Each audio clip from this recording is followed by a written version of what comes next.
start asking you really, just in terms of Spurs fans always expect entertainment. Is that one of the, the biggest motivational factors? Is that something we can expect from almost the first game of one? Yeah, I think it's fair to say that. I mean that's a fit for who I am as a manager and the kind of teams I've produced in the past, because I've had a lot of success in my career, but it's also been done on the back of playing a certain way. And I dare to say that probably one of the biggest factors for the club appointing me was because they saw that, and that's what they want. So that's what I'm going to try and deliver. And as you said, I think that seems to be the right fit for this club in terms of the fans' expectations. They like to see their teams, what we call entertainment, but also, win games of football, score goals, be exciting. I don't think they want to see their team sort of, sitting back. I mean, there are different ways of doing that, but the intent for us will be to try and make sure that we make this football club a compelling watch for everybody. You talked about being brought in certain situations in the past. Does that challenge really invigorate you? Is that that you know that you've kind of got to build? Yeah. It's the bit I love the best. I've said it in the past that I've been fortunate because I've had success, but whenever I reflect on every sort of job I've had, it's not the success that I kind of look back on, reflect on. It's the build that I reflect on, because at that time you know that it's not going to be smooth. There are going to be plenty of doubters, and that's when your belief and resolve gets tested. Not just for me personally, but for the whole club, the whole group. And I love working through that, and getting out the other side. I really enjoy it. And like I said, that was the biggest attraction for me in this position was, aside from it being, like I said, a massive football club and the premier competition in the world, was an opportunity to do something that people will see as, in many respects, insurmountable. I love that. There's clearly a big team ethos in your philosophy. Can this team be successful even if you do indeed lose Harry Kane this summer? Can you be successful without that outstanding individual? I think, again, I don't think in those terms, but there's no doubt for me that, and I think Harry would say it himself, is he wants his team to be successful, and he's been very, very successful individually for a long time, pretty much since he first started at this football club. And yet the club hasn't had success. So he'd be the first one to say that we need to have a strong team. And that's where my focus is, to build a team that, will reflect the same sort of individual excellence that he's had within a team context. So, I'm certainly big on team ethos and making sure that, that we need a strong unit if we're going to be successful. And I'm sure Harry will be the first to vouch that needs to be the case. John, Matt. I am just Matt Law from the Daily Telegraph. Okay, mate. Just a quick query. We've seen quite a public pursuit from Bayern Munich this summer. The bids are being made public. We're hearing that Thomas Tuchel's spoken to him personally on maybe a couple of occasions. Are you comfortable with how that's being carried out, or is it annoying you at all, or do you think it's right? Look, if I say it's annoying me, I'd be a misleading. It doesn't register. I'm not, unless I always believe that you're much better sort of trying to understand what a situation is through your own eyes. And for me, it's, in my head right now, Harry's on holiday, he's lying on a sunbed and, playing with his family and having a great time. That's the picture I've got. Now, if other things are going on, I'm not going to think about them. And the reason I don't is because he'll be here in 2 days' time, and everything I need to know will be sitting right in front of me. So in the meantime, I'm not going to sort of lose time or sleep on sort of what conjecture there may or may not be out there. Some of it, because then you're jumping at shadows. How much of it is true? How much of it is not true? Nothing's landed on my desk at this moment from anybody at the club that says that there's a decision to be made there. Not even close to that. So because of that, like I said, I'm looking forward to having Harry here on sort of Wednesday and getting ready for the tour. Is it important for you that this doesn't turn into a saga that runs throughout the summer up till August the 31st? Because we've seen that in the past with players Yeah. that can be destabilised, not just at this point. And look, irrespective of my desires, I'm sure you guys will make sure it does. So, again, it's something I have no control over. So what I need to deal with is, and what I will deal with is, as I have with it in the past, is again, what I see day to day. Is it affecting the group? Is it affecting Harry? That's the only time it'll kind of maybe register. It won't affect me. I'll come in here every week and I'll try and answer the questions as best as I can, but that'll be the barometer. And right now I don't have that barometer because he's not even here yet. So that'll tell me, you know, whether that's becoming an issue or not. And you know, I doubt somebody, you know, like Harry would let it affect him in any sort of way, because this football club means too much to him and he wouldn't let it infiltrate the dressing room. So I guess it's how we react as a football club. It's going to be important, and they'll get tested, mate, for sure. And my last one, you talked in the other section about your journey started on the other side of the world to get here today. I just wondered, on that journey, were there any Tottenham teams or players who really captured your imagination? Yeah, plenty, because you know, I've said it a few times that if you do grow up on the other side of the world, you don't have it on your doorstep. So anything you could get, and for the most part for us, it was, you know, the Premier League or the English First Division back when I was growing up. And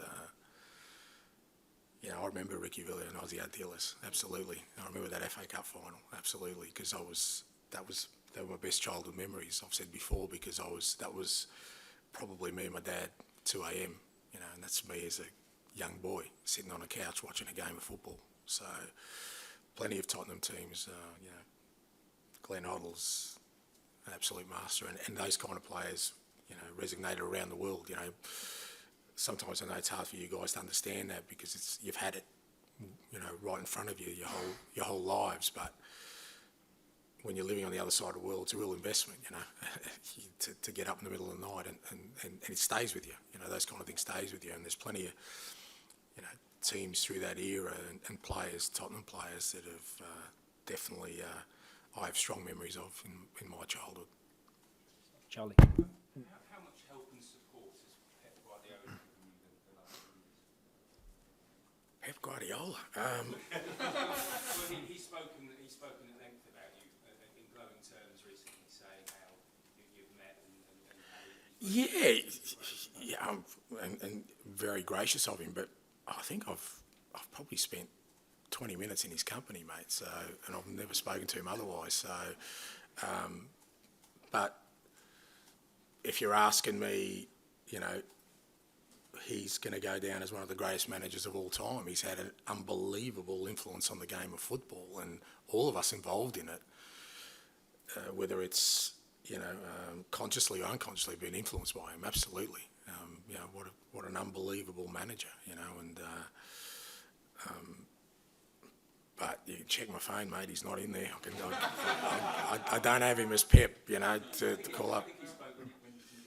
Yeah, that's right, that's when I met him, yeah, and he was great, he's very generous. And look, most of the top managers, I mean, I'll tell people, I coached against Sir Alex Ferguson in 2000 in Brazil, you know, and we did a press conference together, and he gave me 15 minutes of his time, mate. It was gold for me. I was only sort of, you know, I think I was 34 at the time, and you know, I was coaching a team from Australia and we're playing against Man U in the Club World Cup, and he spent 10, 15 minutes that were gold for me, you know. So, you know, I think all the great managers and you know, the great people in this world, they have that trademark of being generous, and you know, when I came across Pep in Japan, he was you know, generous with his time, and you know, those kind of things always are, you know, you don't want to, you know, there are people who you admire from afar, and there are plenty that after I met them I wish I hadn't, but you know, no, but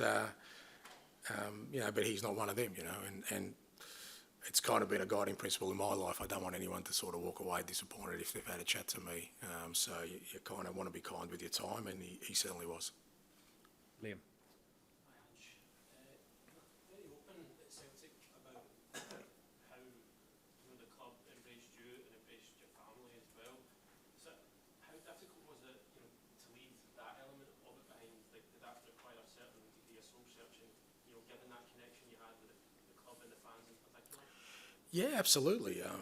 You know, my wife and my kids loved it up there, and like I said, my whole family was really happy. But we also, you know, I've got two young ones, and they've lived abroad their whole life in now 4 different countries. So we kind of made a decision as a family that, you know, wherever sort of my profession took us, we'd go and we'd experience that.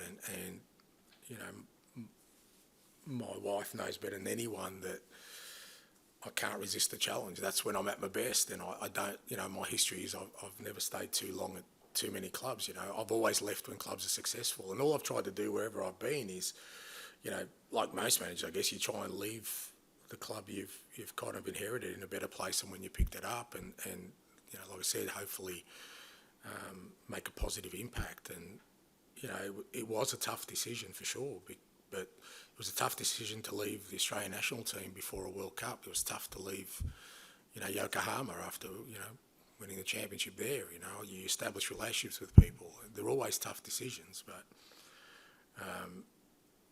for me, you know, I've always gone with my gut with these things, and like I said, I know when I'm at my best, and when I'm at my best is when the challenge is the biggest, and I thought this was a challenge that kind of would fit all of the things that I'm looking for as the next step. What were the key factors for you in the decision? Because I know there was still a lot you wanted to achieve at Celtic, you know, particularly in terms of the Champions League. So Yeah. how did it weigh up in the end? And it just comes down, like I said, to where I felt, you know, the biggest challenge, you know, was there for me, you know, and I've always tried to, you know, for me to come from where I've come from to be sitting here today, I needed to have that instinct inside me to know when to move on, because I've had to be faultless in my career to get to this point, because like no one's going to rate an Australian manager, are they? So if I'd had any sort of failures, significant failures along the way, I was never going to get here.